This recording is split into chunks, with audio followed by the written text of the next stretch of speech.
সুপ্রিয় শিক্ষার্থী, তোমরা কেমন আছো? আশা রাখি তোমরা ভালো আছো। তোমাদের জন্য নতুন আরেকটি ক্লাস নিয়ে আমি হাজির হয়েছি। হ্যাঁ, তোমরা ব্যবস্থাপনা বিভাগের যারা থার্ড ইয়ারের ছাত্র আছো, তোমাদের জন্য আজকে আমার আয়োজন স্যাম্পল ডিস্ট্রিবিউশন বা নমুনা বিন্যাস। তোমাদের সাথে আমি আছি মিজানুর রহমান, প্রভাষক ব্যবস্থাপনা, সরকারি আইডল কলেজ পাবনা।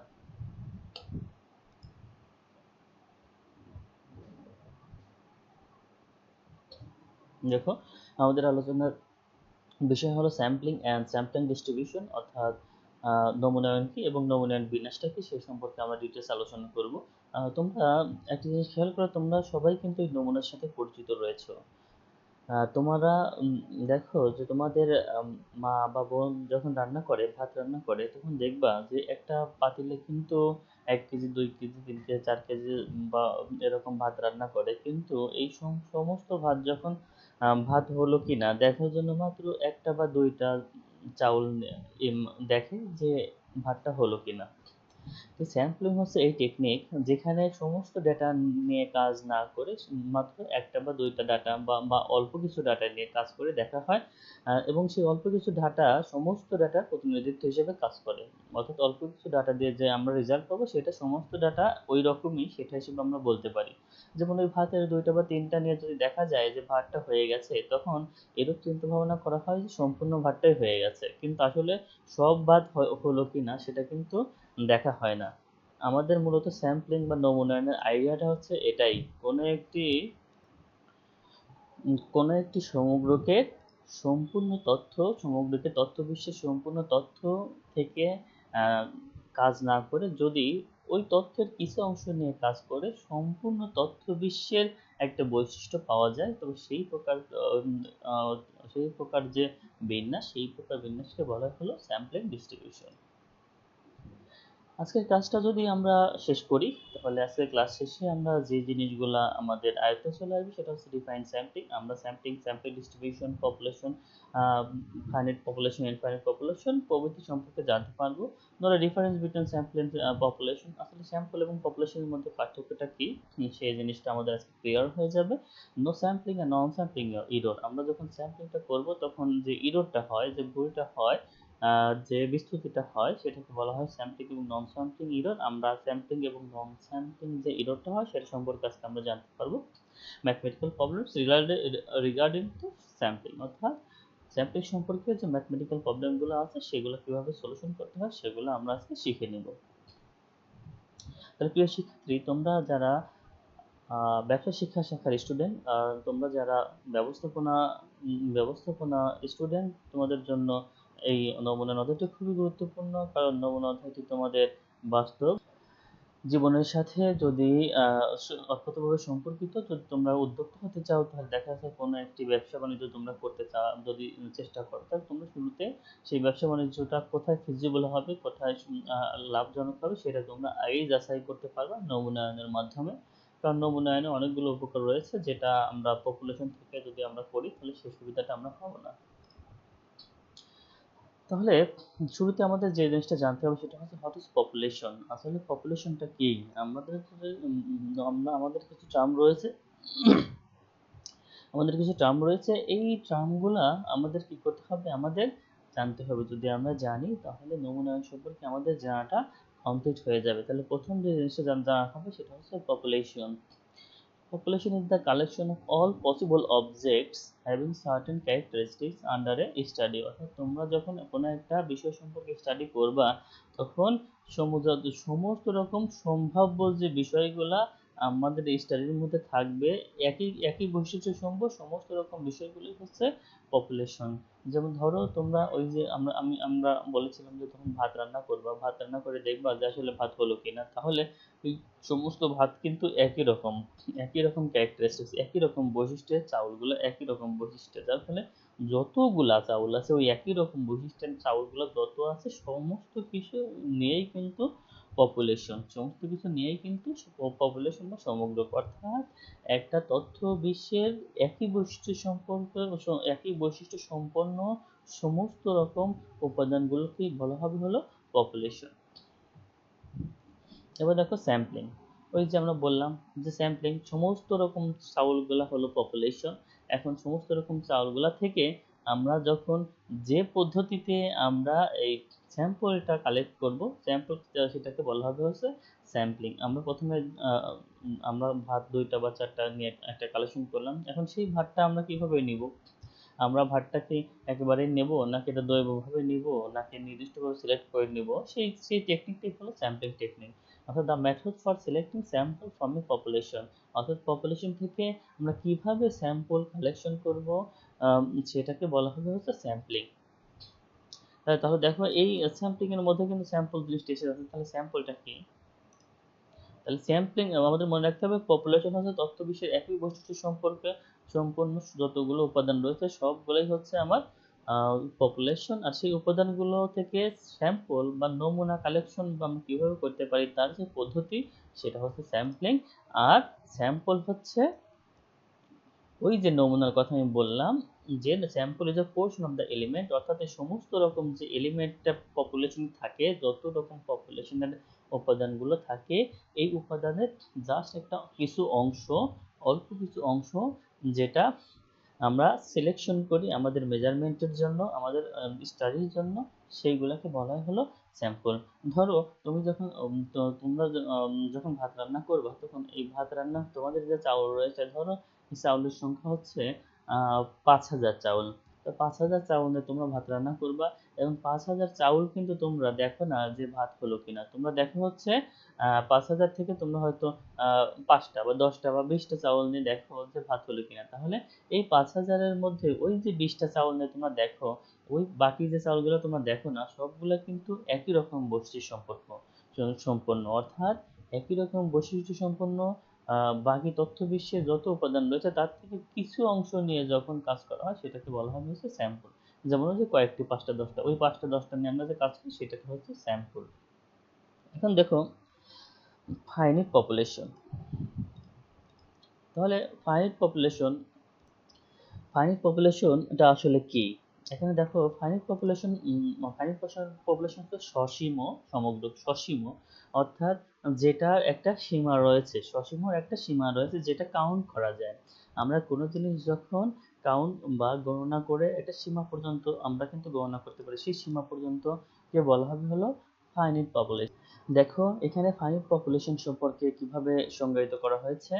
দেখো, a finite population is the aggregation of all the elements that are definite and countable under certain study। অর্থাৎ তোমরা যখন একটা নির্দিষ্ট স্টাডি করবা, সেই স্টাডিতে যেগুলা একটা নির্দিষ্ট পর্যন্ত সীমা পর্যন্ত থাকে এবং যেগুলা গণনা করা যায়, কাউন্ট করা যায়, সেগুলোকে বলা হবে হলো পপুলেশন। যেমন ধরো তোমাদের আমি বললাম যে তোমরা ভাত রান্না করছো, এই ভাত রান্নাটা কিন্তু ভাত রান্নার যতগুলো চাউল আছে, আমরা যদিও এটা মানে ফাইনাইট করা যায়, আমরা চাউলগুলো কিন্তু আমরা চেষ্টা করলে কিন্তু গুনতে পারি, কিন্তু দেখো যদিও সেটা ইনফাইনাইটের পর্যায়ে চলে যায়, আসলে চাউলটা গোনানো একটু কঠিন বিষয়। কিন্তু যদি আমরা হয়তো দেখা যাচ্ছে একটা ক্লাসরুমের কোনো একটা ছাত্রদের নিয়ে আমরা গবেষণা করলাম, তো ক্লাসরুমে দেখা যাচ্ছে নির্দিষ্ট সংখ্যক কিন্তু ছাত্র থাকে, তো এই নির্দিষ্ট সংখ্যক ছাত্র নিয়ে যদি আমরা গবেষণা করতে চাই, সেগুলো কিন্তু সহজেই গণনাযোগ্য। তাহলে তথ্য বিশ্বের এই গণনাযোগ্য বিষয়গুলোই হলো ফাইনাইট পপুলেশন। তাহলে আমরা কিন্তু ফাইনাইট পপুলেশনটা জানলাম। তো আমরা ফাইনাইট এবং ইনফাইনাইটটা হচ্ছে আসলে একটি অপরটির বিপরীত। ফাইনাইট পপুলেশন যেখানে কাউন্ট করা যায় একটা ডেফিনিট নাম্বার পর্যন্ত, নির্দিষ্ট নাম্বার পর্যন্ত সেগুলো থাকে, কিন্তু ইনফাইনাইট পপুলেশন হলো তথ্য বিশ্বের ওই সকল তথ্যের সমষ্টি যেগুলা গণনা করা যায় না, অথবা যেগুলো আমরা নাম্বারে রূপান্তরিত করতে পারি না। যেমন ধরো ধর্ম, মানে ইসলাম বা একটা মানে কাস্টম নিয়ে গবেষণা করলাম, বা আমরা মাথার চুল কতগুলো আছে সেগুলো নিয়ে গবেষণা করলাম, বা পানি নিয়ে গবেষণা করলাম, যেগুলো আসলে কাউন্টেবল না। এই আনকাউন্টেবল বিষয়গুলোর সমষ্টিকে বলা হবে হচ্ছে ইনফাইনাইট পপুলেশন। অর্থাৎ একটা সমগ্রকের সমস্ত রকম উপাদান যেগুলা যেগুলো আমরা গবেষণা করেছি, সেগুলো যদি আনকাউন্টেবল হয় বা সেগুলোকে ইনকম্পেটিবল ইন নাম্বার, অর্থাৎ সেগুলোকে সংখ্যায় রূপান্তর করা অসম্ভব হয়ে পড়ে, তবে সেইগুলোকে বলা হবে হচ্ছে ইনফাইনাইট পপুলেশন। এখন দেখো স্যাম্পলিং ডিস্ট্রিবিউশন। এই probability distribution consisting of all possible values of A sample statistic, অর্থাৎ আমরা যখন নমুনার মাধ্যমে কোনো একটি তথ্য নিব, সেই নমুনার মাধ্যমে যে সম্ভাবনা তো বিন্যাস তৈরি হবে সেটাকে বলা হবে হলো স্যাম্পল ডিস্ট্রিবিউশন। যেমন ধরো আমরা মোট পপুলেশনের সংখ্যা 10টা থেকে আমরা 2টা সংখ্যা কালেকশন করলাম, সেই 2টাকে আমরা সাজালাম, বিন্যাস তৈরি করলাম 2টা নিয়ে, তাহলে সেটা হলো স্যাম্পল ডিস্ট্রিবিউশন। অর্থাৎ স্যাম্পল থেকে স্যাম্পল যখন আমরা ডিস্ট্রিবিউশন আকারে প্রকাশ করব তখন সেটা হবে স্যাম্পলিং ডিস্ট্রিবিউশন, যেটার মধ্যে সমস্ত রকম পসিবল ভ্যালুই থাকবে। ডিস্ট্রিবিউশনটা একটা সম্ভাবনা বিন্যাস তৈরি হবে, কিন্তু সেটা হচ্ছে স্যাম্পল স্ট্যাটিস্টিকের সমস্ত রকম পসিবল ভ্যালুগুলো থাকবে, সম্ভাব্য মানগুলো থাকবে। তো প্রিয় শিক্ষার্থী, এখানে আমরা এই আজকের অধ্যায়ে যে বেসিক যে জিনিসগুলো আমরা জানলাম, তাহলে সেই জিনিসগুলো জানলাম। আমরা আবার একটু রিক্যাপ করে আসি। প্রথমে আমরা জেনেছি পপুলেশন বা সমগ্র তথ্য বিশ্বের সমস্ত রকম উপাদান নিয়ে গঠিত হয় পপুলেশন। সেই পপুলেশনটা থেকে আমরা কিভাবে নমুনা কালেকশন করতে পারি, সেই যে পদ্ধতি সেটাকে বলা হবে স্যাম্পলিং। আর স্যাম্পলিংটা আমরা যে নমুনার কথা বলছি, তথ্য বিশ্বের একই বৈশিষ্ট্য সম্পন্ন ক্ষুদ্রাতি ক্ষুদ্রাতি এক একটি অংশকে বলা হয় এক একটি স্যাম্পল। এই স্যাম্পলটা যখন একটা তথ্য বিশ্বের যতগুলো উপাদান রয়েছে সব রকম উপাদান যদি আমরা গণনা করতে পারি তবে সেটাকে বলা হবে ফাইনাইট পপুলেশন। আর তথ্য বিশ্বের সমস্ত রকম উপাদান যদি হয় যেগুলো ইনকম্প্যাটিবল টু নাম্বার রূপান্তর করা যায় না বা গণনা করা যায় না, সেগুলো হচ্ছে ইনফাইনাইট পপুলেশন। আর স্যাম্পল থেকে আমরা কালেকশন করি, সেটা আমরা যেভাবে প্রবাবিলিটি ডিস্ট্রিবিউশন আকারে আমরা তৈরি করব সেটাকে বলা হবে হচ্ছে স্যাম্পল ডিস্ট্রিবিউশন। এখন দেখো এই যে পপুলেশন, এই যে স্যাম্পল, আমরা কিন্তু অলরেডি বিভিন্ন রকম এই সম্পর্কে জেনে ফেলেছি। তাহলে population, what is the difference between population and sample? There is a huge difference between population and sample. Population এবং স্যাম্পলের মধ্যে একটা বড় পার্থক্য রয়েছে। তো আমাদের যেহেতু পপুলেশন এবং স্যাম্পল নিয়ে কাজ করতে হবে, তাহলে পপুলেশন সম্পর্কে আমরা জেনেছি যে পপুলেশন হচ্ছে একটা একই বৈশিষ্ট্য সম্পন্ন একটা তথ্য বিশ্বের সমস্ত রকম উপাদানকে নিয়ে গঠিত হয় হচ্ছে পপুলেশন। আর এই পপুলেশনের ক্ষুদ্রাতি ক্ষুদ্রাতি ক্ষুদ্রাতি ক্ষুদ্রাতি এক একটা অংশ যেগুলা পপুলেশনের বৈশিষ্ট্য সম্পর্ক সম্পন্ন, সেইগুলোকে বলা হবে হচ্ছে একটি স্যাম্পল। তো দেখো এখানে পপুলেশন এবং স্যাম্পল সম্পর্কে কিভাবে এখানে সংজ্ঞায়িত করা হয়েছে। ডেফিনেশন, প্রথম আমরা যে পার্থক্যটা দিতে পারি সেটা হচ্ছে ডেফিনেশন বা সংজ্ঞাগত পার্থক্য। সংজ্ঞাগত পার্থক্য আমরা কিভাবে দিতে পারি, দেখো the total collection of all elements of a similar characteristics associated with the survey is called population। অর্থাৎ একটা জরিপের সাথে সম্পর্কিত একই রকম বৈশিষ্ট্য সম্পর্কে সমস্ত রকম উপাদানের সমষ্টিকে বলা হবে হলো পপুলেশন। তো তুমি একটা জরিপ করবা, তুমি সেই জরিপ করে কোনো কিছু জানার চেষ্টা করবা, তখন সেই জরিপের মধ্যে একই বৈশিষ্ট্য সম্পর্কে যত উপাদান রয়েছে সমস্ত রকম উপাদানের যে সমষ্টি সেটাকে বলা হবে হচ্ছে পপুলেশন। আর দেখো স্যাম্পলটা কি? A sample is a representative part of a population that exhibits relevant characteristics of the population is called sample। অর্থাৎ স্যাম্পলটা হচ্ছে এমন কিছু উপাদান যেটা পপুলেশনকে রিপ্রেজেন্ট করে, যেটা হচ্ছে এমন কিছু উপাদান বা একটা উপাদানের একটা পপুলেশনের একটি অংশ যেটা সমস্ত রকম পপুলেশনের যে উপাদান আছে সেটাকে রিপ্রেজেন্ট করে, সেটা হচ্ছে স্যাম্পল। অর্থাৎ পপুলেশনের একটা সিম্পল যে কিছু কিছু অংশ এক একটা ইউনিটকে বলা হবে এক একটা স্যাম্পল। দেখো এবার সাইজ, এখানে সাইজগত একটা পার্থক্য কিন্তু রয়েছে। পপুলেশনটা কিন্তু বিশাল সাইজের হতে পারে, পপুলেশনটা আবার দেখা যাচ্ছে নির্দিষ্ট পপুলেশন হতে পারে। ধরো একটা তুমি যখন ক্লাসরুম নিয়ে ক্লাস করতে যাবে, তখন ক্লাসরুমে একটা যারা স্টুডেন্ট রয়েছে তো তাদের সংখ্যা ফাইনাইট, তুমি সহজে গণনা করতে পারো। কিন্তু তুমি একটা পুকুরে কতগুলা মাছ রয়েছে সেটা কিন্তু ফাইনাইট না, সেটা কিন্তু ইনফাইনাইট পর্যায়ে। বা তুমি যদি মাথায় কত গুলো চুল রয়েছে সেগুলো নিয়ে গবেষণা করতে চাও, তাহলে সেগুলো দেখা যাচ্ছে একটা ইনফাইনাইট পপুলেশন। তো পপুলেশন মেবি ইনফাইনাইট পপুলেশনকে কখনো গণনা করা যাবে, কখনো গণনা করা যাবে না।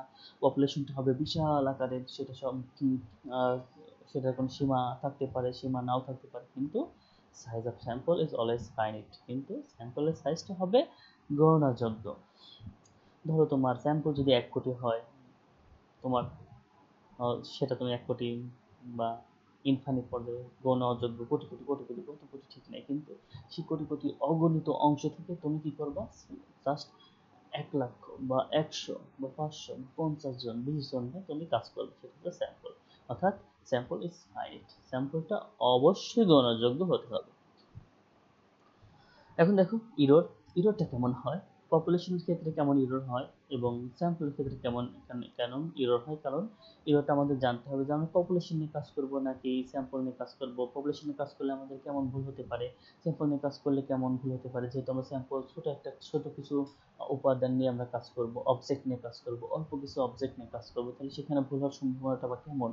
তাহলে দেখো এখানে in case of it there are no errors, অর্থাৎ আমরা যদি পপুলেশন নিয়ে কাজ করি তাহলে ভুল হওয়ার সম্ভাবনা থাকবেই না। কারণ দেখো 100 জন স্টুডেন্ট থেকে আমরা একটা বেস্ট স্টুডেন্ট যদি সিলেক্ট করতে চাই তাহলে কি হবে, 100 জন স্টুডেন্টে আমরা কোনো একটা এক্সাম দিব, এক্সাম নেওয়ার পরে আমরা 100 জন থেকে যে বেস্ট সবচেয়ে যে ভালো এক্সাম দিবে তাকে আমরা সিলেক্ট করলাম। তাহলে কি হলো, আমরা যাকে পাবো সে অবশ্যই বেস্ট স্টুডেন্ট, সে হচ্ছে 100 জনের প্রতিনিধিত্ব করবে যে সেই বেস্ট। কিন্তু in case of sample May ochre many occurs, কিন্তু আমরা যদি স্যাম্পল করতে যাই তাহলে সেখানে বিভিন্ন রকম ভুল থাকতে পারে। কারণ আমরা ধরো যে 100 জনের নাম না নিয়ে আমি কি করলাম, আমরা দৈবক্রমে 10 জনকে সিলেক্ট করলাম, সেই 10 জনের মধ্যে থেকে পরীক্ষা নেওয়া হলো, 10 জনের মধ্যে যে বেস্ট তাকে নির্ণয় করলাম এবং বললাম এই 10 জনের মধ্যে যে বেস্ট হলো সেই হচ্ছে 100 জনের মধ্যে বেস্ট। কিন্তু এটা হতে পারে সে হয়তো সেই 100 জনের মধ্যে বেস্ট, কিন্তু নাও হতে পারে, কারণ যে 10 জনকে আমরা সিলেক্ট করেছি হতে পারে সেই 10 জনের মধ্যে সবচেয়ে বেস্ট যে স্টুডেন্টটা সেটা ছিলই না। তাহলে দেখা গেল স্যাম্পল থেকে যদি আমরা কোনো একটা স্টাডি করি, কোনো একটা গবেষণা করি, সেইখানে বিভিন্ন রকম ভুল হওয়ার সম্ভাবনা থেকে যায়। কিন্তু যদি আমরা পপুলেশন নিয়ে যদি আমরা কোনো একটা গবেষণা করি সেইখানে ভুল হওয়ার সম্ভাবনা একেবারে থাকবেই না। তাহলে এখানে ইররটা হচ্ছে in case of population error is huge, but in case of sample there is in case of population error is there is no errors, but in case of sample there is a error of probability of error may be huge capability। তাহলে ক্যাপাবিলিটিটার difference আমরা ক্যাপাবিলিটির উপর ভিত্তি করে population এবং স্যাম্পলে আমরা difference করতে পারি। যে by population we can represent the characteristics of any item, পপুলেশনের মধ্যে আমরা যে কোনো কিছু ঢোকাতে পারি, অর্থাৎ এখানে ক্যাপাবিলিটি হিউজ, কিন্তু স্যাম্পলের ক্ষেত্রে আমরা যে কোনো কিছু কিন্তু ঢোকাতে পারি না। Sample may not be able to represent to all the characteristics of item, অর্থাৎ স্যাম্পলের মধ্যে সে স্যাম্পলটা সবসময় যে আমরা 10টা দিলাম, 10টা 100 থেকে আমরা যদি স্যাম্পল পপুলেশন থেকে 100 নিয়ে যদি কাজ করি 100 জনের যখন সমস্ত রকম আইটেম সেখানে চলে আসবে। কিন্তু দেখা গেলো আমরা 10টা নিয়ে কাজ করলাম, দেখা যাচ্ছে 10টার মধ্যে আমার সমস্ত রকম আইটেম না আসার সম্ভাবনা থাকতে পারে। যেমন ধরো একটা এলাকায় একটা এলাকায় তোমার যতগুলা 100 জন লোক আছে, আমরা চেষ্টা করলাম যে 100 জন লোকের মধ্যে থেকে কতজন মুসলমান, কতজন হিন্দু, কতজন খ্রিস্টান এবং কতজন অন্য ধর্মের লোক বাস করে। দেখা যাচ্ছে আমরা যদি 100 জন নিয়ে কাজ করি তো দেখা গেল সেখান থেকে সব রকম লোকেরাই আমরা পাবো এবং আমরা দিন শেষে বলতে পারবো যে এখানে এতজন মুসলিম আছে, এতজন খ্রিস্টান আছে, এতজন হিন্দু ধর্মাবলম্বী এবং এতজন বৌদ্ধ বা অন্য ধর্মাবলম্বী রয়েছে। কিন্তু যদি আমরা একটা স্যাম্পল নিই, ধরো আমরা 100 জন থেকে আমরা 10 জন স্যাম্পল নিয়ে আমরা কাজ করে জানতে চাই বুঝে কতজন, তো দেখা গেল 10 জনের মধ্যে 10 জনই মুসলমান হয়ে গেছে, অথবা 10 জনের মধ্যে 10 জনই হিন্দু হয়ে গেছে। তাহলে আমরা বলে দিব যে এখানে সবাই মুসলমান, অথবা আমরা বলে দেবো যে এখানে সবাই হিন্দু। কিন্তু আসলে কিন্তু এখানে আমরা যদি যে কনক্লুশনটা স্যাম্পলের মাধ্যমে আসবে সেটা অবশ্যই রং হয়ে যাবে।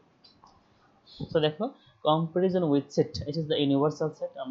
আমরা পপুলেশন হচ্ছে ইউনিভার্সাল সেট, সেখানে সমস্ত রকম তথ্য নিয়ে কাজ করা হবে, কিন্তু স্যাম্পল হচ্ছে একটা ইউনিভার্সাল সেটের একটা সাবসেট, অর্থাৎ একটা উপসেট। সমস্ত রকম তথ্যের কিছু একটা অংশ যেখানে থাকে সেটাকে বলা হয় হচ্ছে সাবসেট, আর সমস্ত রকম তথ্য নিয়ে এলিমেন্ট যেখানে থাকে সেটাকে বলা হবে হচ্ছে ইউনিভার্সাল সেট।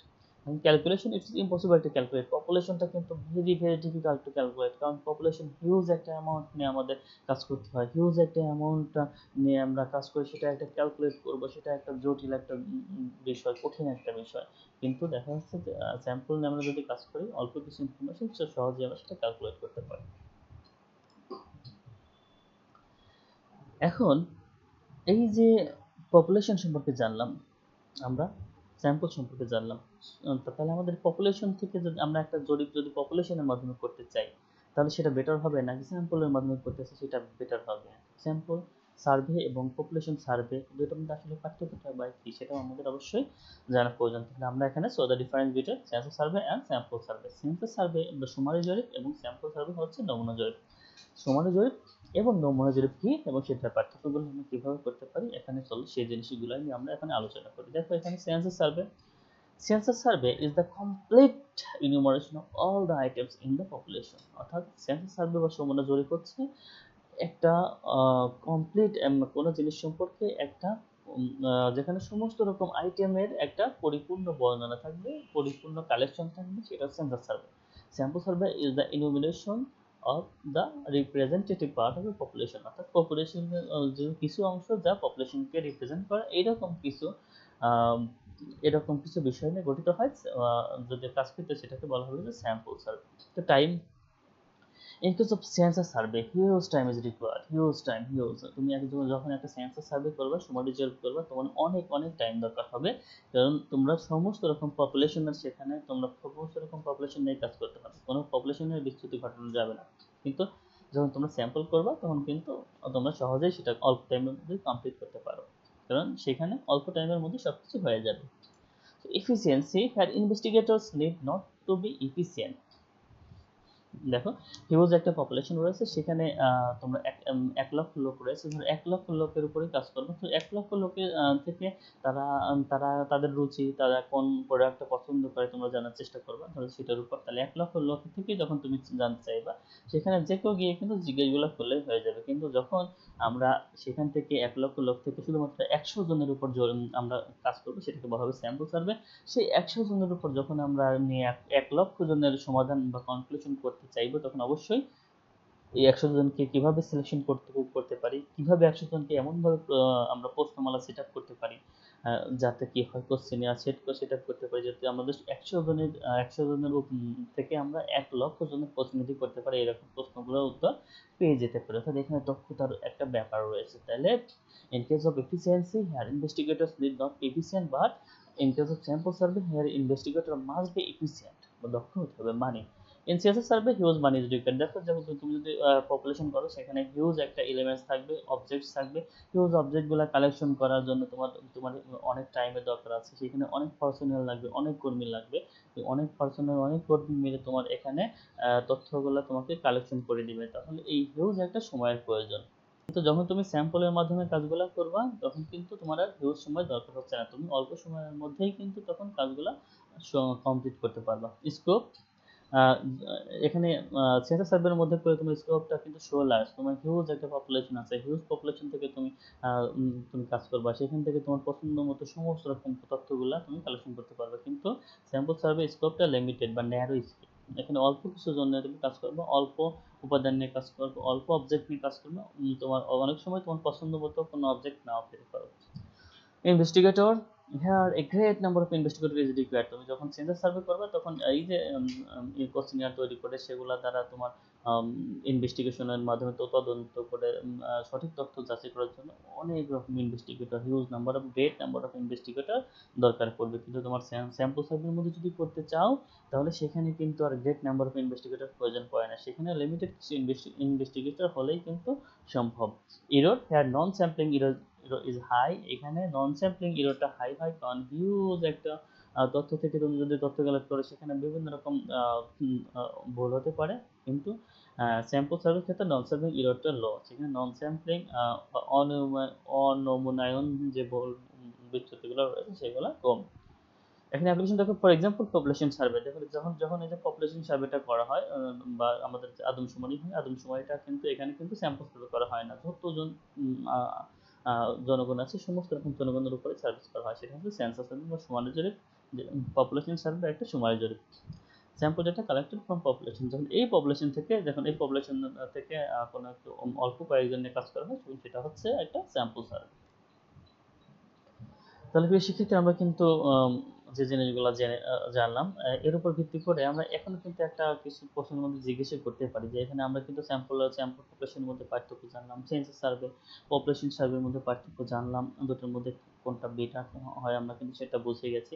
তাহলে কিন্তু এখানে এসে তোমাদের যদি আমি জিজ্ঞেস করি, how sample distribution is important, sample ডিস্ট্রিবিউশনটা কেন গুরুত্বপূর্ণ, কেন, তাহলে কিন্তু তোমরা কিন্তু এখন সহজেই কিন্তু তার প্রশ্ন কিন্তু আনসার দিতে পারবে। কারণ আমরা এতক্ষণ ধরে যে যে জিনিসটা কিন্তু আলোচনা করেছি, সেই জিনিসের মধ্যে কিন্তু স্যাম্পলিং সার্ভেটা কেন ইম্পর্টেন্ট, সেই জিনিসটা কিন্তু অলরেডি এসে গেছে। তবুও তোমাদের সামনে আমি আবারও তুলে ধরছি যে স্যাম্পল ডিস্ট্রিবিউশনটা আসলে কেন গুরুত্বপূর্ণ। দেখো, sample distribution is important because it saves time.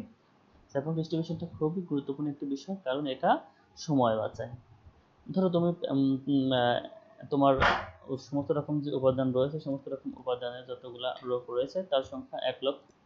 তো এই ১,০০,০০০ উপাদানে তুমি যখন কোনো একটি গবেষণা করবা, তোমার কিন্তু টাইম দরকার, হিউজ টাইম। কিন্তু এই ১,০০,০০০ র জায়গায় তুমি যদি ১০০ জন লোক নিয়ে কাজ করলা, তখন দেখা যায় তোমার টাইমের পরিমাণ কিন্তু খুবই কম।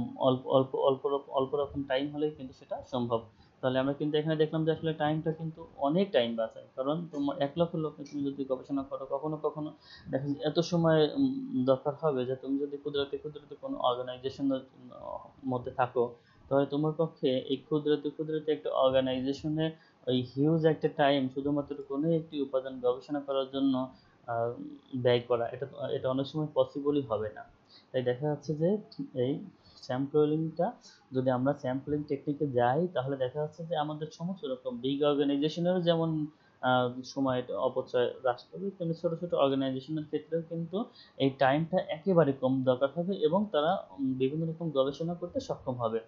ধরো তুমি ছোট একটা অর্গানাইজেশন, তুমি একটা সাবান উৎপাদন করবে, কোন ধরনের সাবান বাজারে বেশি প্রচলিত, কোন সেই জিনিসগুলো তুমি যাচাই করবা। তো তোমার ছোট একটা অর্গানাইজেশনের জন্য দেখা যাচ্ছে যে যদি তুমি যতজন সাবান ব্যবহার করে প্রত্যেকটা পপুলেশনের কাছে গিয়ে গিয়ে প্রশ্ন করে কে কোন সাবান পছন্দ করে, কোন ধরনের ক্যারেক্টারিস্টিক থাকলে তারা সেই সাবানটা কিনতে চায়, সেইগুলো যদি জানতে চাও, তো তোমার সাথে দেখা যাচ্ছে যে এই গবেষণা করতেই দেখা যাচ্ছে তোমার ৫ বছর চলে যাবে। তোমার যে ওয়ার্কিং ক্যাপিটাল থাকবে সেগুলো গবেষণা কাজে শেষ হয়ে যাবে।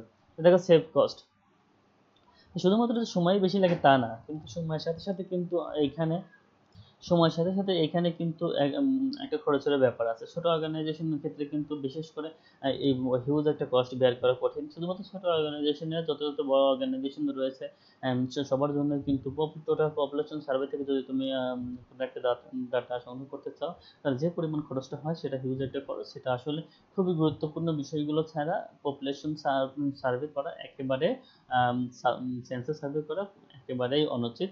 কারণ শুধুমাত্র এটা হচ্ছে ওয়াস্টেজ অফ টাইম। কারণ স্যাম্পলিং এর মাধ্যমেই আমরা প্রায় পপুলেশনের কাছাকাছি কোনো একটা রেজাল্ট পেতে পারি। যেমন ধরো ওই যে আমরা বারবার একটা জিনিস বলেছি, সেটা হচ্ছে তোমরা যখন ওই যে ভাত রান্নার ব্যাপারটা, তো যতগুলো চাউল আছে সমস্ত চাউল দেখে যদি তুমি একটা সমাধান সিদ্ধান্ত পৌঁছাতে চাও, সেটা কি সম্ভব? সেটা খুবই একটা কঠিন একটা ব্যাপার, বা সেটা একেবারেই অনুচিত। সেটা হলে তখন তোমরা ভাতই রান্না করতে পারবে না। দেখো, easy to calculate sample distribution, আমরা বলেছি যে আমরা পূর্বে কিন্তু জেনেছি যে পপুলেশন সার্ভে কিন্তু প্রকৃতপক্ষে ক্যালকুলেশন করে একটা ডিফিকাল্ট একটা ব্যাপার। হিউজ একটা তথ্য কালেকশন করে সেগুলো নিয়ে একটা সিদ্ধান্তে পৌঁছে সেগুলো ক্যালকুলেশন করা। কিন্তু দেখা যাচ্ছে তো যখন তুমি স্যাম্পলিং সার্ভিসে যাবা, তখন কিন্তু তোমরা কিন্তু সহজে সেগুলো ক্যালকুলেট করতে পারবা। তাহলে স্যাম্পলিং সার্ভের মাধ্যমে যদি তোমরা কোনো একটা স্যাম্পল কালেকশন করো, তোমরা কিন্তু সেই ডাটাগুলো সহজ সমীকরণ ইউজ করে, ইকুয়েশন ইউজ করে তোমরা একটা সিদ্ধান্তে পৌঁছাতে পারবে। কিন্তু পপুলেশন সার্ভের মাধ্যমে যদি ডাটাগুলো কালেকশন করা হয়, সেটা কিন্তু সম্ভব নয়। এবার দেখো, যদি স্যাম্পলিং ডাটা ডিস্ট্রিবিউশনের মাধ্যমে হয়, তাহলে দেখো অল্প কিছু ডাটা নিয়ে তোমরা কাজ করবা। অল্প কিছু ডাটা নিয়ে যখন তোমরা কাজ করবা, সেক্ষেত্রে তোমরা কোনো একটা সিদ্ধান্তে যখন কনক্লুশনে পৌঁছাবা, তখন কিন্তু তোমরা সেই সিদ্ধান্তটা কিন্তু সহজেই বিশ্বাসযোগ্য হবে এবং সবাই সেখানে কিন্তু বলবে যে হ্যাঁ বিশ্বাসযোগ্য। কারণ ১০ জনের মধ্যে থেকে কে বেস্ট সেটা কিন্তু সহজেই বলে দেওয়া যায়। কিন্তু তোমরা ১০ লক্ষের মধ্যে তোমরা বলে দিলা যে অমুক জন বেস্ট, তাহলে সেটা কিন্তু কেউ মানতে চাইবে না, বিশ্বাস করতে চাইবে না। কারণ ১০ লক্ষের মধ্যে কে বেস্ট কিভাবে জানলা? তোমাকে প্রশ্ন করে বলবে। তার মানে দেখা যাচ্ছে যে যদি আমাদের তথ্য বিশ্বটা হিউজ থাকে, পপুলেশন থেকে যদি আমরা তথ্য বিশ্ব নিয়ে কোনো একটা কনক্লুশনে যদি আমরা পৌঁছাই, তাহলে আমরা দেখা যাচ্ছে যে আমাদের সিদ্ধান্তটা কেউ নর্মালি রিলাই করবে না। এই সিদ্ধান্তের উপর ভিত্তি করে কেউ আহ, কোনো একটা কাজ করতে চাইবে না। দেখো অ্যাকুরেট, যত আমরা অল্প ডাটা নিয়ে কাজ করবো তত কিন্তু অ্যাকুরেট। তোমাকে যদি বলা হয় যে বলো তো ২ আর ২ এর যোগফল কত, তোমরা কিন্তু বলে দিবা সহজেই। যদি তোমাকে বলা হয় যে ৮ আর ৮ এর গুণফল কত, তোমরা বলে দিবা। কিন্তু তোমাকে যদি বলা হয় ৮,০৫,৭০০ এর সাথে ২,০৬,৯০০ এর গুণফল কত, তোমরা কিন্তু মানে কঠিন হয়ে যাচ্ছে। জাস্ট মানে কয়েকটা সংখ্যা একটু চেঞ্জ করে দিলাম, তোমাদের কিন্তু কোনো একটা জিনিসের সিদ্ধান্তে পৌঁছাতে, ক্যালকুলেশনে পৌঁছাতে কঠিন হয়ে যাচ্ছে। তো এইভাবে দেখা যাচ্ছে যত আমাদের অল্প ডাটা, অল্প অল্প এলিমেন্টস অবজেক্টস নিয়ে আমরা কাজ করব, তত সেটা অ্যাকুরেট হওয়ার সম্ভাবনা বেশি। আর যত আমরা বড় ডাটা নিয়ে কাজ করব, তত আমাদের অ্যাকুরেসিটা কমে যাবে। Easy to understand. তো স্যাম্পল ডিস্ট্রিবিউশনের মধ্যে কে বেস্ট কে আমরা যখন ক্যালকুলেশন করবো, তখন সহজেই কিন্তু আন্ডারস্ট্যান্ড করা সহজে যে কেউ বুঝবে যে কিভাবে আমরা ১০ জনের মধ্যে থেকে বেস্ট একজন সিলেক্ট করলাম। ১০ জনের মধ্যে থেকে কে বেস্ট গায়ক, তো আমরা যদি বলি যে অমুক বেস্ট গায়ক, কারণ তার এই গুণগুলো রয়েছে। তো দেখা যাচ্ছে এই জিনিসটা সহজে কিন্তু বুঝবে, সহজে রিলাই করবে, এর অ্যাকুরেসিটা কারেক্ট হবে। কিন্তু 1 কোটি 2 কোটি 5 কোটির মধ্যে কে বেস্ট আমরা যদি তখন বলতে যাইবো, তখন তখন কিন্তু এই জিনিসটা সহজে কিন্তু কেউ রিলাই করবে না, অ্যাকুরেসিটা কমে যাবে এবং এটা কিন্তু বুঝতে একটা ডিফিকাল্ট বা কঠিন একটা ব্যাপার। তা তাহলে কৃষিক্ষেত্রে একটা যে জিনিস দেখো, আমরা যখন স্যাম্পল নিয়ে কাজ করব তখন কিন্তু বিভিন্ন রকম এরর হয়। তাই এইখানে স্যাম্পলিং এর যে এররটা, যে বইটা আমরা কিন্তু পপুলেশনের মধ্যে বলেছি যে স্যাম্পলিং এর ক্ষেত্রে এররটা হিউজ থাকে। কারণ পপুলেশন নিয়ে কাজ করলে সমস্ত রকম এলিমেন্ট অবজেক্ট নিয়ে কাজ করা হয়, সেখানে বিভিন্ন রকম এরর হওয়ার সম্ভাবনা বেশি থাকে। তো যদিও নন স্যাম্পলিং এররটা পপুলেশন ক্ষেত্রে বেশি হয়, কিন্তু স্যাম্পলিং এর ক্ষেত্রে যে এররটা হয়, স্যাম্পলিং এর ক্ষেত্রে এররটা হয়, সেই এররটাকে আমরা দুই ভাগে ভাগ করতে পারি।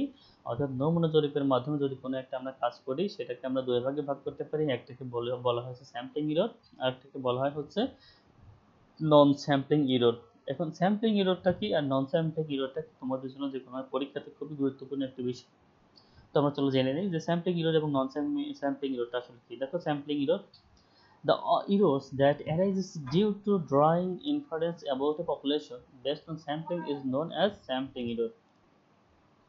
প্রকৃতপক্ষে আমরা তথ্য বিশ্ব থেকে কোনো একটা সিদ্ধান্তে না পৌঁছিয়ে আমরা সামান্য কয়েকটি তথ্য বা নমুনা নিয়ে কাজ করি, যার ফলে যে দুইটা পপুলেশনের মধ্যে এবং স্যাম্পলের মধ্যে যে পার্থক্য হয়, সেটাকে বলা হয় হচ্ছে স্যাম্পলিং ইরর। অর্থাৎ স্যাম্পলিং কালেকশনের জন্য যে ইরর, স্যাম্পলিং এ কাজ করার জন্য যে বিচ্যুতি, সেটাকে বলা হবে হচ্ছে স্যাম্পলিং ইরর। অন্যদিকে নন স্যাম্পলিং ইররটা কি, সেটা হচ্ছে স্যাম্পলিং ছাড়া অন্যান্য যদি আমরা স্যাম্পল নিয়ে যদি কাজ করতে চাই, বিভিন্ন রকম টেকনিক ফলো করা, বিভিন্ন রকম মেথড ফলো করা, বিভিন্ন রকম অন্যান্য বিভিন্ন রকম যোগ, অন্যরকম দক্ষ বলের অভাব, বিভিন্ন কারণে বিভিন্ন রকম বিচ্যুতি করতে পারে, সেইগুলোকে বলা হবে হচ্ছে নন স্যাম্পলিং ইরর। অর্থাৎ any sampling estimates may also be affected by error other than the sampling error is known as the non sampling error। অর্থাৎ without sampling error other error is called non sampling error। তাহলে প্রিয় শিক্ষার্থী, জিনিসটা কি খেয়াল করো, সেটা হচ্ছে স্যাম্পল নিয়ে যে আমরা কাজ করি, স্যাম্পল নিয়ে কাজ করলে পপুলেশন নিয়ে কাজ করার চেয়ে একটু অ্যাকুরেট রেজাল্ট একটু বিস্তৃতি করবে, এই বিস্তৃতিটাকে বলা হয় স্যাম্পলিং এরর। আর এই বিস্তৃতি যদি না ঘটে, আমরা যদি অন্যান্য বিভিন্ন কারণে যদি আমাদের বিভিন্ন রকম ভুল যেগুলো হয়, যেমন আমাদের দক্ষ জনবলের অভাব থাকতে পারে, বিভিন্ন কারণে ভুলগুলো হয়, সেগুলোকে বলা হচ্ছে নন স্যাম্পলিং এরর। দেখো স্যাম্পল সাইজ, স্যাম্পল সাইজটা এখানে স্যাম্পলিং এরর, যত স্যাম্পল সাইজটা স্মল হবে স্যাম্পলিং এররটা তত বাড়বে, যত স্যাম্পল সাইজটা বাড়বে স্যাম্পলিং এররটা তত কমবে। কিন্তু নন স্যাম্পলিং এর ক্ষেত্রে স্যাম্পল সাইজটা যতই ইনক্রিজ করুক বা ডিক্রিজ করুক, এখানে কিন্তু কোনো এফেক্ট করবে না। নন sampling error increases as the sample size increases and decreases as the sample size. অর্থাৎ এখানে স্যাম্পল সাইজের ক্ষেত্রে যত তুমি স্যাম্পল সাইজটা বাড়াবা, তত দেখা যাচ্ছে যে তোমার কি হবে, স্যাম্পলিং এররটা কমে যাবে। যত স্যাম্পল সাইজটা কমাবা, তত কিন্তু স্যাম্পলিং এররটা বেড়ে যাবে। কিন্তু নন স্যাম্পলিং এর ক্ষেত্রে যেটা হয়, যে তুমি যখন স্যাম্পল সাইজটা বাড়াবা, তখন বেশি দক্ষ জনবলের প্রয়োজন হয়, তখন নন স্যাম্পলিং এররটা বেড়ে যাবে। আর যখন সেটা কমাবা, অল্প অল্প ডেটা নিয়ে কাজ করে, নন স্যাম্পলিং এররটা কমে যাবে। Measure, sampling error is measurable. Sampling এররটা কিন্তু সহজেই মেজার করা যায়, কারণ তুমি 100 নিয়ে কাজ করলে যে রেজাল্ট পাবে, 10টা নিয়ে কাজ করলে সেই রেজাল্টটা পাবে না, সেটা মেজারেবল। বাট নন স্যাম্পলিং এররটা আসলে কিভাবে হয়, অধিকাংশ ক্ষেত্রে এটা বুঝতে পারা যায় না, কিন্তু যখন একটা কনক্লুশনে চলে যাওয়া যায়, তখন দেখা যাচ্ছে বিভিন্ন রকম দক্ষতার অভাব, বিভিন্ন যে রেজাল্টটা অ্যাকুরেট না। এবার দেখো occur, it occurs in sampling survey. Sampling survey ক্ষেত্রেই কিন্তু স্যাম্পলিং এররটা হয়, আর পপুলেশন সার্ভিস বা সেন্সাস সার্ভের ক্ষেত্রে নন স্যাম্পলিং এররটা হয়। রিডিউস, দেখো it can be reduced by increasing sample সাইজটা যত তুমি বাড়াবা, তত এটাকে একবারে রিডিউস করা যায়। আর এটা এটা হচ্ছে by being census non sampling error may be reduce. অর্থাৎ এইখানে তোমরা হচ্ছে বাই বিইং কসাস, মানে তোমরা এখানে সতর্কতা যদি হও, তো তত নন স্যাম্পলিং এররটা কমে যাবে। তো এইগুলো হচ্ছে স্যাম্পলিং এরর এবং নন স্যাম্পলিং এররের মধ্যে একটা পার্থক্য। এখানে দেখো প্রিয় শিক্ষার্থী, এখানে আমি একটা টেবিল দেওয়ার চেষ্টা করেছি, যেখানে বিভিন্ন রকম যে ইররগুলো হয়, স্ট্যান্ডার্ড ইরর টেবিল, যে স্ট্যান্ডার্ড ইররগুলো স্যাম্পলিং ডিস্ট্রিবিউশনের ক্ষেত্রে নির্ণয় করার এখানে যে টেকনিক, এই যে সূত্রগুলোর মাধ্যমে তোমরা কি করতে পারবা, তোমরা এই সূত্রগুলো ইউজ করে সহজেই নন স্যাম্পলিং স্ট্যান্ডার্ড ইররগুলো তোমরা বের করতে পারবা।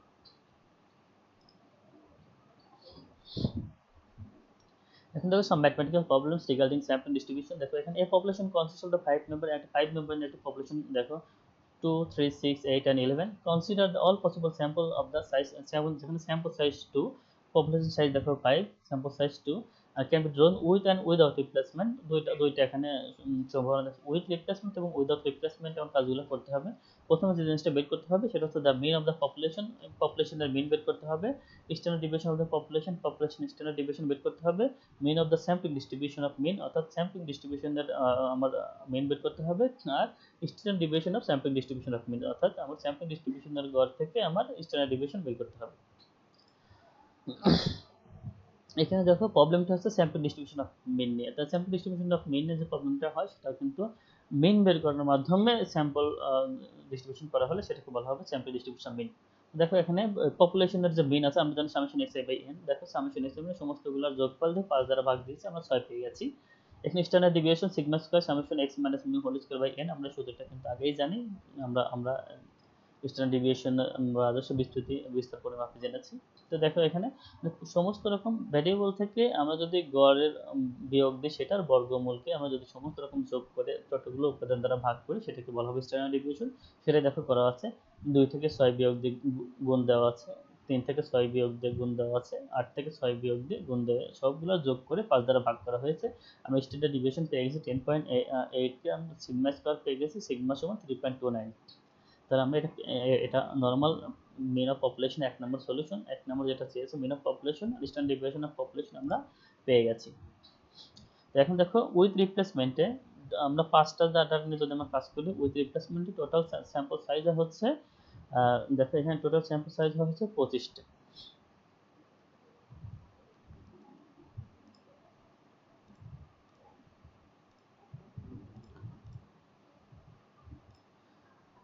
সুপ্রিয় শিক্ষার্থী, এখানে টোটাল স্যাম্পল সাইজ হয় 25টা। এখানে দেখা হয় যে 2 2 2 3 2 6 2 8 এভাবে আমরা করতে পারি। এখানে 3 3 6 6 8 2 নিচে 11 11 11 2 11 3 11 6 11 8 11 11 এভাবে মোট 25টা আমরা রিপ্লেসমেন্ট সহকারে পাবো।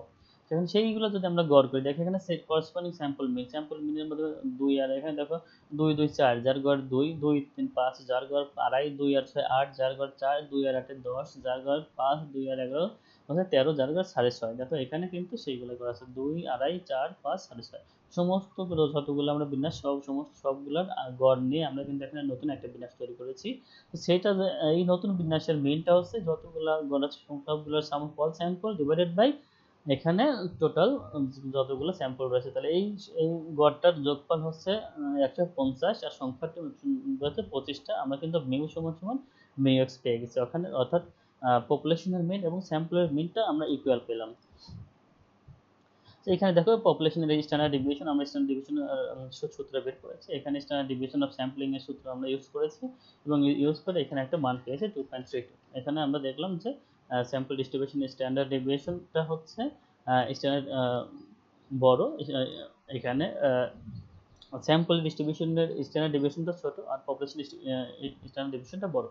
তো উইদাউট রিপ্লেসমেন্টে দেখো কয়টা, উইদাউট রিপ্লেসমেন্টে 10টা হয়, মোট 5টা 10টা ডাটা হয়, যেমন 2 3 2 6 2 8 2 11 3 6 3 8 3 11 6 8 6 11 8 11। এখানে 5টা ডাটা হলো। এখন এই 10টা ডাটা থেকে যদি আমরা এখন দেখো মেইন করা হয়েছে 2.5 4 5 0 6.5 4.5 5.5 এই সমস্ত গুলো আমরা মেইন করেছি। সেই মিনের যোগফলকে আবার আমরা 10টি দিয়ে ভাগ দিলাম, 6 পেয়ে গেলাম। এখানে কিন্তু মিউ সমান সমান মিউ এক্স পেয়ে গেলাম। আর ভ্যারিয়েশন আমরা দেখি, এখানে কিন্তু স্যাম্পল ডিস্ট্রিবিউশনের ভ্যারিয়েশন আমরা পেয়ে গেলাম 2.01। তাই দেখা গেল এখানেও কিন্তু এটার এবং এইটা থেকে আমার যে পপুলেশন স্ট্যান্ডার্ড ডিভিয়েশনটা বড় আর স্যাম্পল ডিস্ট্রিবিউশন স্ট্যান্ডার্ড ডিভিয়েশনটা ছোট। এখানে এখানে দেখো প্রিয় শিক্ষার্থী, এখানে আরেকটা ম্যাথ আমরা দিয়েছি। এ sample of 3 unit is selected from 4 unit, অর্থাৎ 4টি ইউনিট থেকে 3 ইউনিট সিলেকশন করা হয়েছে। তার মানে এটা একটা স্যাম্পল ডিস্ট্রিবিউশন। যেখানে পপুলেশন ছিল 2468, এখানে পপুলেশন টোটাল উপাদান ছিল 4টি। You are required to calculate samples are means of sample, অর্থাৎ কতগুলো স্যাম্পল হতে পারে আর স্যাম্পলের গড়টা কি সেটা আমাদের বের করতে হবে। তো দেখো পপুলেশন, তাহলে এখানে পপুলেশন সমান কত, পপুলেশন দেখো 1 2 3 4 4টি, আর পপুলেশন সাইজ তাহলে n সমান 4 আর স্যাম্পল সাইজ ছোট n সমান 3। আর দেখো নাম্বার অফ স্যাম্পল তাহলে 4 C3, 4টা থেকে 3টি নিয়ে যদি আমরা করি তাহলে 4 ফ্যাক্টোরিয়াল 3 ফ্যাক্টোরিয়াল 4 মানে 3 ফ্যাক্টোরিয়াল, আমরা ফ্যাক্টোরিয়াল সূত্র ব্যবহার করে এখানে দেখলাম যে এখানে টোটাল আমরা পাবো হচ্ছে 4 প্রকার দ্বারা দেখা যাচ্ছে। সেগুলো হচ্ছে 246 246 স্যাম্পল সাইজ 2 268 46। এখানে দেখো 246 248, এখানে হবে 246 246 এর পরিবর্তে 8 হবে 248 এখানে 268 আর মানে 468 এমন ডাটাগুলো যদি পাই মোট 4 ধরনের স্যাম্পল পাবো। তাহলে স্যাম্পল যেগুলো বলতে যে প্রথমে কতগুলো স্যাম্পলগুলো আমরা এখানে দেখালাম। আর দেখো স্যাম্পল মিন কিভাবে বের করব, যে যতগুলো স্যাম্পল আছে স্যাম্পলগুলো আমরা যোগ করে সেগুলো আমরা ভাগ করব। দেখো স্যাম্পল মিন হচ্ছে 2 4 6 ভাগ 3, তাহলে দেখো 12/3। এখানে দেখো ঠিক করা আছে 2 4 6 এর পরিবর্তে হবে 2 4 8, তো 2 4 8 ভাগ 3 দেখো 14/3। আমরা কিন্তু এখানে কিন্তু স্যাম্পল মিন 4, এখানে কিন্তু 4.5, এখানে কিন্তু 5.33, এখানে কিন্তু 6, আমরা কিন্তু এই জিনিসগুলো স্যাম্পল মিনটা পেয়ে গেলাম। এভাবেই আমরা স্যাম্পলের পপুলেশন থেকে স্যাম্পল নিয়ে স্যাম্পল সাইজ এবং স্যাম্পল মিন বের করে সেই স্যাম্পলের ডিস্ট্রিবিউশনটা তৈরি করতে পারি। তো প্রিয় শিক্ষার্থী, তোমাদের জন্য আমার স্যাম্পল ডিস্ট্রিবিউশন সম্পর্কে এই পর্যন্ত ছিল। আশা রাখি তোমরা স্যাম্পল ডিস্ট্রিবিউশন, স্যাম্পলের বিভিন্ন ম্যাথমেটিক্যাল প্রবলেম, স্যাম্পলিং নন sampling error, population survey, census survey, বিভিন্ন রকম নন সব কিছু তোমরা সঠিকভাবে বুঝতে পেরেছো। তোমাদের জন্য আমরা এই বইটি নিয়ে আমাদের এই বইটি থেকে বিভিন্ন রকম তথ্যগুলো নিয়ে তোমরা পাঠে আরও দেখতে পারবে, যেগুলো থেকে আমার স্লাইডে আমি এইগুলো থেকে কৃতজ্ঞতা এসব বইয়ের প্রতি। এছাড়া এছাড়া তোমরা এই বইগুলো তোমরাও কালেকশনে রাখতে পারো আরো ডিটেলস জানার জন্য। তো প্রিয় শিক্ষার্থী, তোমাদের জন্য আজকে এই পর্যন্তই। তুমি সুস্থ থাকো, ভালো থাকো, তোমাদের জন্য সবার শুভকামনা। এবং তোমরা তোমাদের এই আজকে ধৈর্য সহকারে আমার লেকচার শোনার জন্য তোমাদেরকে অশেষ অশেষ কৃতজ্ঞতা, ধন্যবাদ।